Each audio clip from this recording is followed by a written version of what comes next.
point of view. This is Prime News. Welcome once again. This is Prime News. I'm Mike Colanos. We're just getting this in. Big development in the Sandra murder case. The little girl's body may be exhumed for a second autopsy. It just can't get any worse, can it? A lawyer for her accused killer, Melissa Huckabee, wants another exam to defend those rape charges. Sandra's family just buried her 2 days ago in Tracy, California. We just had the public memorial yesterday.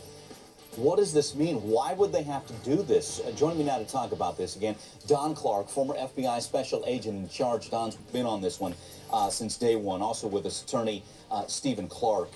Don, let's start with you as an investigator. Don, don't they have enough with one autopsy? This would be horrific for that family. Well, it is horrific for the family, but, you know, the defense is going to get that. They're going to get what they asked for to try to get further evidence, and hopefully the prosecution can benefit from it a bit. I suspect that the prosecution probably has what it needs to do that, so I don't think that they're in on this part. But, Mike, you see it frequently that when the defense has to try to make a case, they're going to use every extreme that they can, no matter who and what it affects. Even in a case like this, Don, when it's... I mean, help us out here. You're an investigator. You do investigative consulting work for defense teams. It would just seem to be almost inhumane for this was a horrific death of an 8-year-old little girl. The family has just buried her.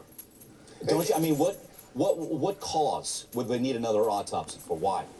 Well, you don't know what they've gotten given to them from the prosecution side. So the defense has that option, and I'm sure the defense attorneys are going to be jumping up and down saying, yeah, we want to do this because we want to make sure to see if we got everything that the offense got out of that the prosecution got out of that, making sure that they've got every little bit. And many will say that, look, that's what they're supposed to do for their client. Right. I really hate it for the family, but in terms of justice, I say that's what the law says. Go for it. Okay. Stephen, your thoughts on this, again, as an attorney?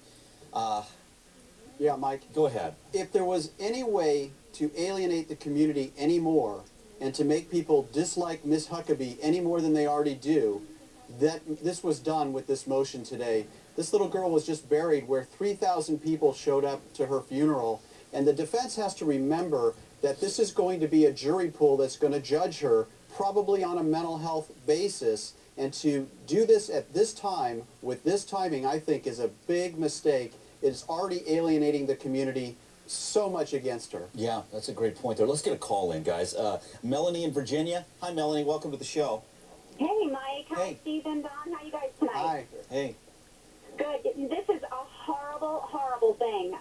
Not only is it affecting the community in California, it's affecting the community nationwide.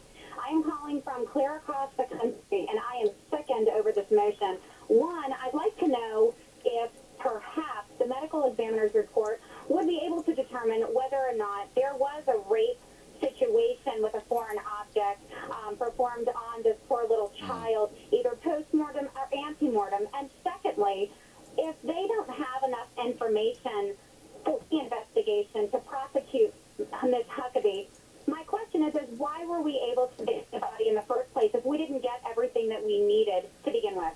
Two good questions, Melanie. Let's start again with the first one. Stephen, I'll start with you on that front. Don't you think the medical examiner should have enough to determine whether or not, and I hate to even say it again, but that little Sandra was raped with a foreign object? Absolutely, Mike. These types of autopsies are done all the time. There's pictures that are taken. They're videotaped. They're very detailed and to show this type of trauma to support the allegations of the prosecution. So they were looking for that in the first place. Apparently she made an awful lot of statements as well, so there's an awful lot of forensic evidence to support what the prosecution is saying, and that's why I think that a judge is going to be very careful before they exhume a body when the defense has access to all this information already. Yeah, good point there, but we know that the judge who's judging this case is on vacation, so we're not sure exactly when a decision will be made on this. Don, again, we appreciate your expertise as far as being an investigator on this, and you've worked for help consulting defense teams on cases. Help us again understand, Don, why this would need to happen, again, in a case like this. Wouldn't the first autopsy do the job and tell us whether or not it happened? Well, you know, Mike, in all fairness, yes, you would like for the first autopsy, and you would like that when the body is put in the ground, it's laid to rest. That's what we would like to happen. And, you know, I've been investigating, and being on the prosecution side for years and years and years, putting people in jail. And what I really care about, though, is justice, you know. And if that team feels that way, all we have to do on the prosecution side and our investigative side is make sure that we can make our case and let them deal with what the laws say that they can do. Do I like it? No, I don't like it. I don't like it for this family. But if that's what the law said that they can do, I'm just going to defend my side of the case and make sure that we can make it. Okay, guys, hold tight. We're going to take a quick break. Coming up, we're going to hear from Melissa.